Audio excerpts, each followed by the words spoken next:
Hallelujah.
Kahit mahirap, darling. Nag-enjoy naman ako. Sarap eh. Sarap ang trabaho. Electrical yan sa kitchen. Sa kitchen siya.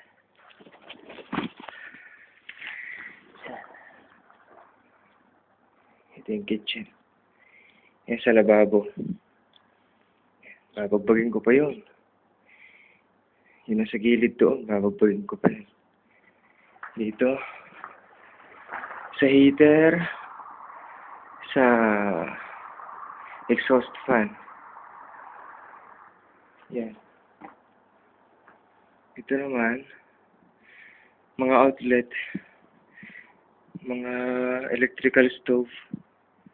Tsaka yan. Magkatabi. Babagbagin ka yan pababa. So, yun, decoration yan, sa ilaw. Kahit pa paano gumanda. Matipid si Mudir eh. Matipid siya maglagay ng ilaw. Kakunti ng mga ilaw niya. Pero sa decoration, dinadagdagay. Ayan. Ito naman. Yan, hagdanan. Yan, sa main yan. Pinapalagay niya sa gilid. Ayaw niya sa gitna. Natatakot daw sa mga anak niya. Mga bata pa kasi mga anak niya eh. Dalagat mga bata at babae at lalaki. Yan. TV, outlet, telephone. Ito sa mga ilaw. Yan, bugbog lahat yan. Yun. Ang dami. Ang dami binabagbag. Pero nag-enjoy naman ako. Yun, mga masjid yan. Mga Pakistan nagtatrabaho sa taas. Ilalagay mga speaker sa taas. Sisigaw sila. Sala, sala. Yan. Sa outlet. Doon, sa kabila sa taas. Yung parang maitim doon sa taas. Nagtatrabaho sila doon. Yan. Yan, mga binagbag ko yan.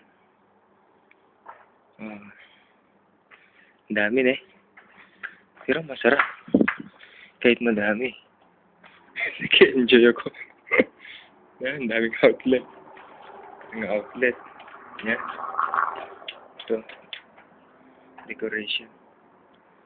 Wala ka. Yan. Yan sa split. Yun yung merong split yun. Sa aircon. Kaya lang, hindi marunong yung naglagay. Nilayo niya yung tubo. Nakalimutan niya lagyan doon. Yun, dinutos ko doon. Ayan.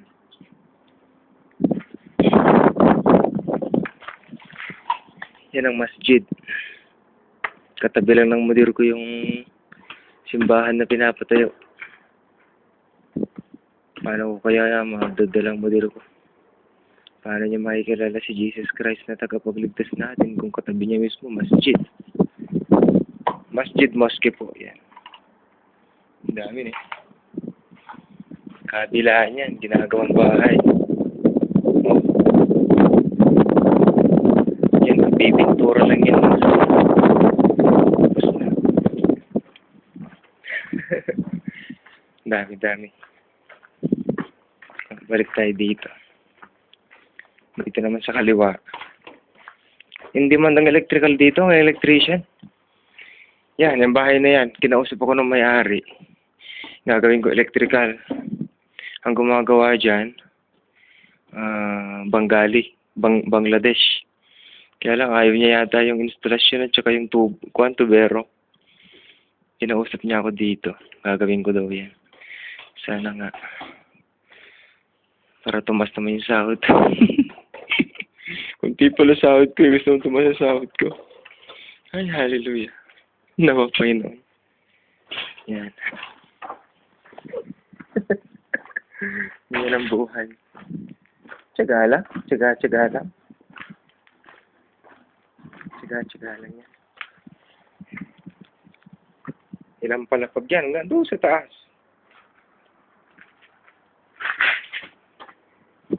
Yan, yung tubo sa mga kable.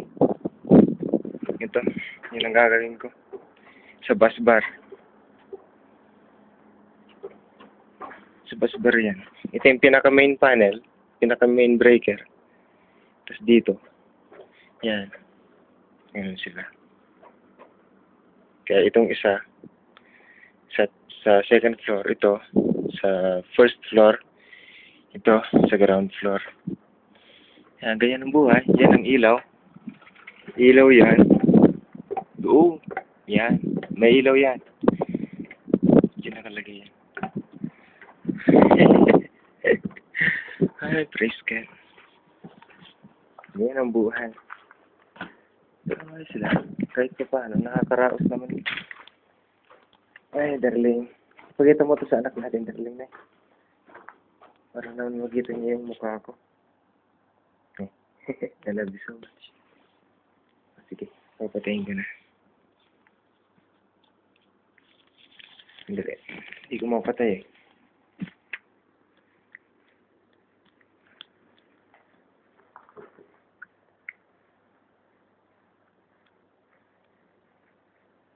Touch screen kasi. Patayin ko muna.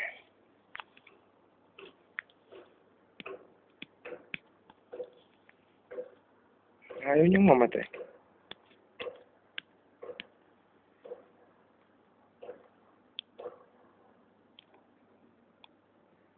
Natak yun.